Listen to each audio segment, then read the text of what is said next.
When you go there, the reality is it's a relative safe. You can work. People are very nice, humble. People want peace. People don't want to get issues. People want someone to provide peace so that they can go on their lives. But when we need it, when I challenge the doctors, there is the question of the security. Yes, medical doctors, any Somali professional who wants to go back and worry about the security. Doctors, nurses, engineers, any type of field. We're building a database, and we want to figure out who we can volunteer. Even for drivers, even students can go there, and they can save their tweet from the issue. I was in Garowe, very interesting thing, a couple of things. High-speed internet, so you don't have to worry about it. You can update it. So high-speed internet, higher than here. I was so shocked to see. And number two, people don't carry money. They have a phone, and the money's there. So they go to the grocery shop, they buy, and then they do. So that is what's amazing things. That's what's happening in Somalia. And on the other side of the world, we have been talking about Somalia, mostly dangerous place. And Somalia's high-tech is the #1 technology in Africa right now. The cheapest telephones is inside Somalia. So here is the thing. We have energy as Somali diaspora. How we can help, do very positive with the help of A.R.C. The doors are open. We need to hear from you guys. We need your inputs. We're not here only to ask you the financial and fundraising, but we need your expertise. We need your advocacy. We need your PR. And those are the things that I think together we can do. What A.R.C.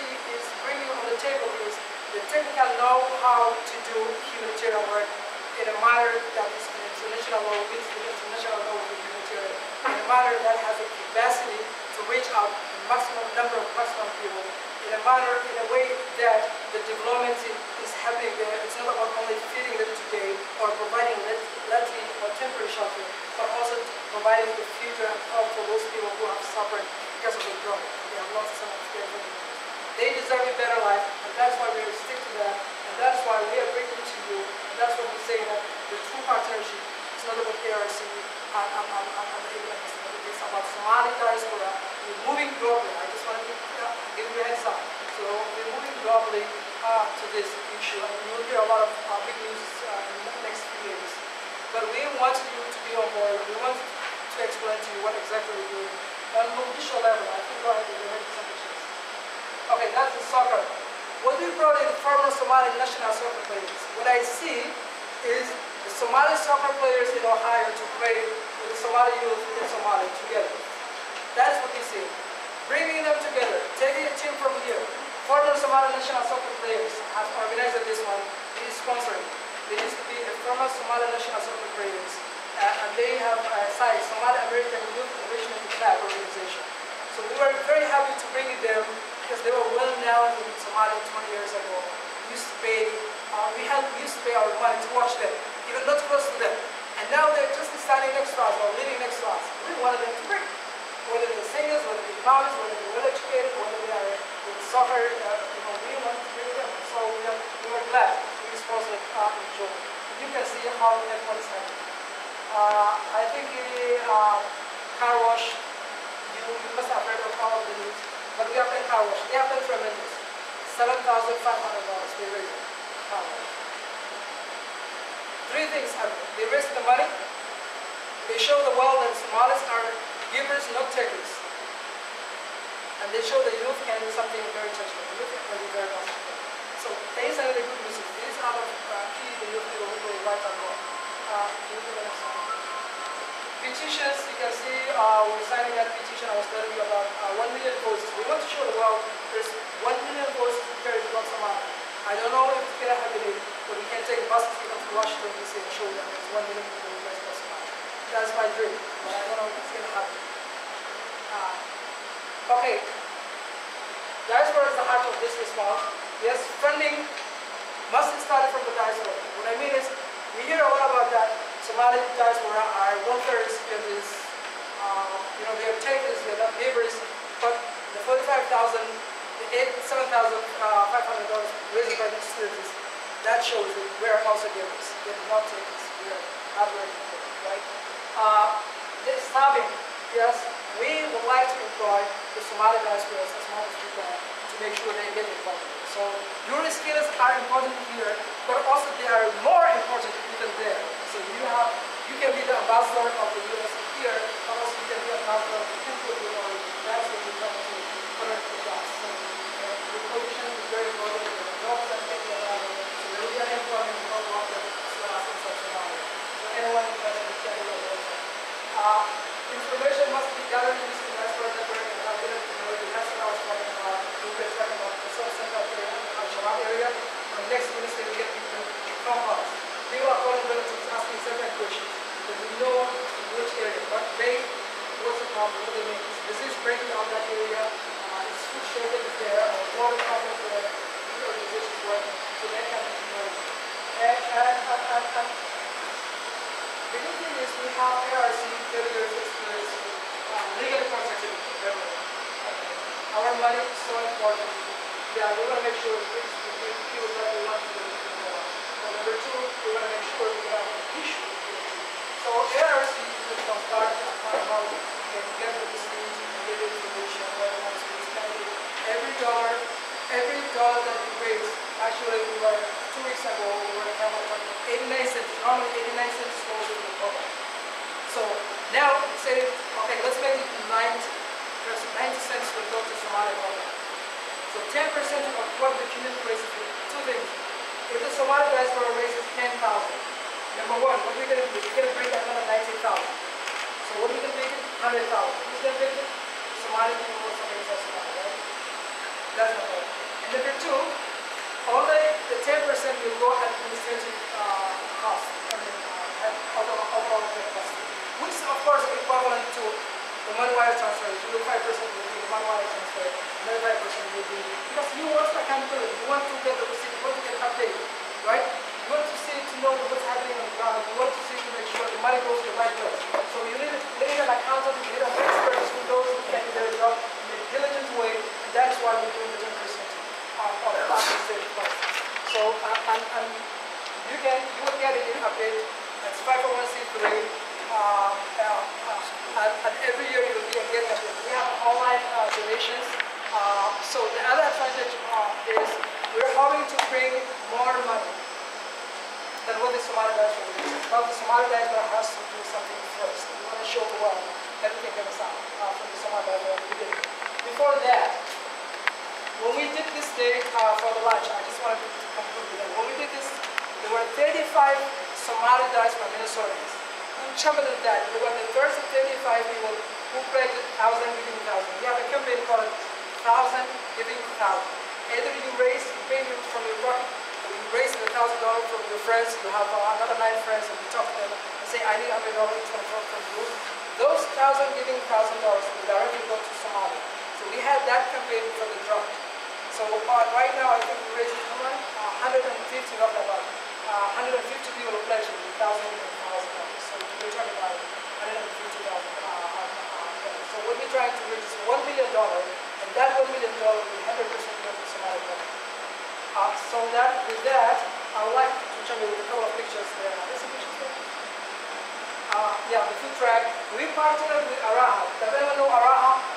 American Relief Organization based in Minnesota. They have been doing some humanitarian work in the drought in the past year, and now they're doing it. They contacted us, they sent us an email saying that we have 200 families stuck in Mogadishu.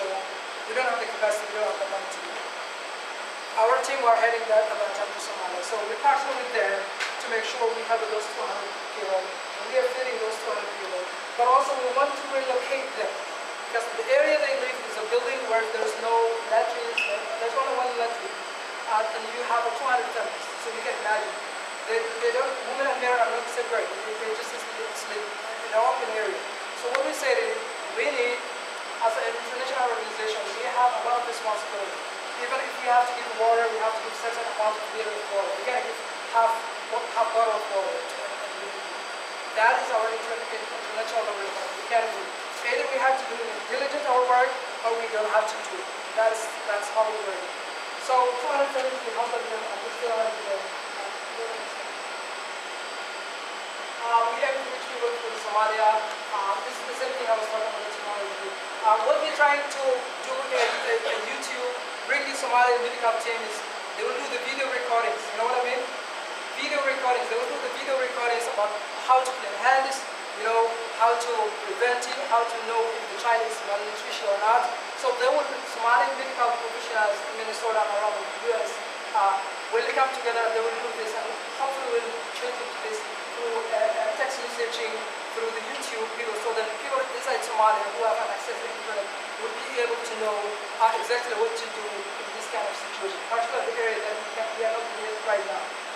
So at least they have some guidelines that they will know, oh, my child, I don't have to feed, I don't have to give food. He needs a nutrition, rather than giving a corn or rice. He needs a nutrition, other nutrition food. So that's what overall we're doing. If I missed anything to mention, but I need to do Facebook. You go to Facebook and show some pictures. It's there.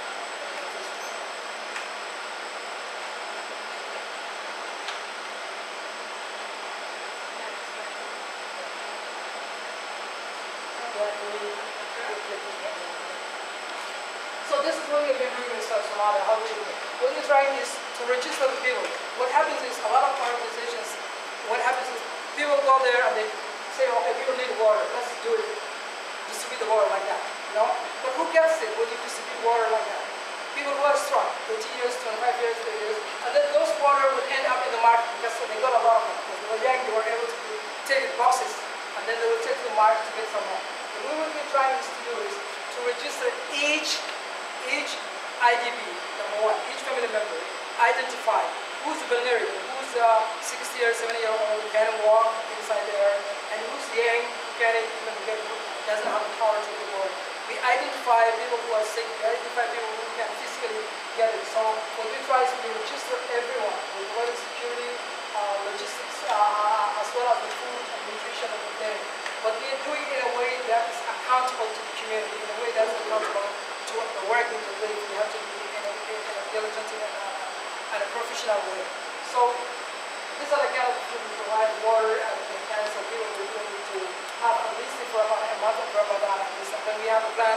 We've been talking with the government. They have drought commission.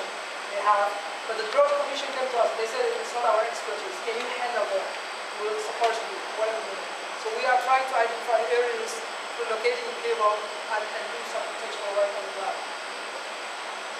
With that, I will conclude with we are doing our best to make sure to address, at least to feed those people who are suffering, as well as to bring it to the international community to make sure this doesn't happen again. But also we would like to see the Somali diaspora like you stepping up, not only financially, but also being, advocacy in PR or, volunteering. I wanted to see and listen people from Ohio to say, okay, this is my skill, I would like to volunteer, please let me know, I'm available 2-3 days. We'll put you on the list.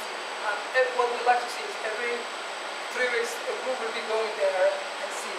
This will give you an opportunity, your money that you donated to see on the ground, the impact your money will be on the ground, number one. And number two, you'll see the reality of what's happening on the ground. Number three, when you come back, you didn't know what we're talking about. Unless you go there, we have this rely on the news, and I'm sure you will agree with me. When you go to Somalia, you have a different picture. When you are outside, you have a lot of something. You're just looking at something, but when you go on the ground, you see people who are really humble, nice. They don't have opportunity like we have or something. So they want peace.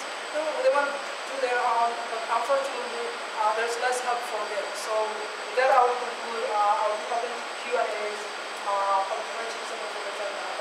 business cards is there. Thank you very much for listening. I'm sorry if I took a